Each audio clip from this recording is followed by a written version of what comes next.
Uingereza inadai kwamba Gaza sio mahali salama kwa ajili ya kuishi duniani kwa wakati huu. Uingereza imesema Gaza ndio mahali hatari zaidi kwa sasa katika ulimwengu kwa wahudumu wa misaada ya kibinadamu na walimwengu wote. Hii ni kwa mujibu wa waziri wake wa mambo ya kigeni Bwana David Lammy. Amezungumzia hali hatari inayowakabili wafanyakazi wa misaada katika ukanda wa Gaza na kukiri kuwa eneo hilo la ardhi ya Palestina inayokaliwa kwa mabavu na Israeli si mahala salama kwa wakati huu kwa ajili ya watu kuishi, hasa watoaji wa misaada ya kibinadamu. David Lammy ametoa matamshi hayo wakati eneo la Gaza linaendelea kuandamwa na wimbi jipya la mashambulio ya kinyama na mauaji ya kimbari yanayofanywa na jeshi la utawala wa Israel, ambayo mbali na raia wa kawaida, Palestina inawalenga hata wafanyakazi wa utoaji huduma za misaada ya kibinadamu, ambapo hadi sasa zaidi ya wafanyakazi 400 wa utoaji misaada wameshauawa tangu utawala wa Israel ulipoanzisha vita tena dhidi ya eneo hilo tangu mwezi uliopita mnamo mwezi Machi.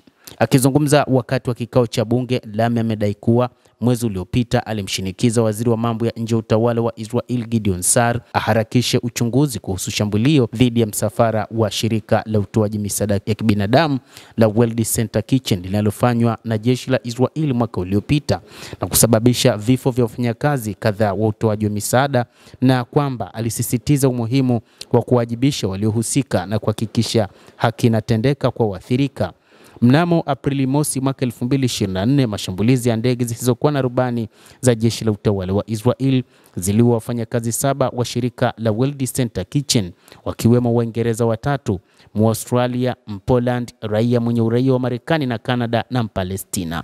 Shambulio hilo lililaniwa vikali duniani kote na kutolewa wito kwa wahusika kuwajibishwa.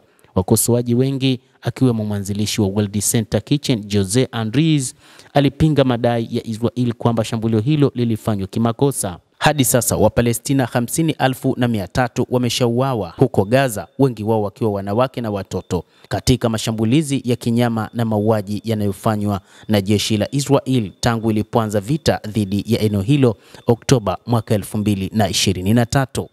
Mtazamaji wa The World News, endelea kutufuatilia, lakini usisahau kulike, usisahau kucomment, kadhalika na kusubscribe channel yetu hii ili upate habari hizi kwa mapana kupitia channel yako ya The World News. Mimi ni Adam Hussein, endelea kuwa nasi wakati wote, endelea kutufuatilia.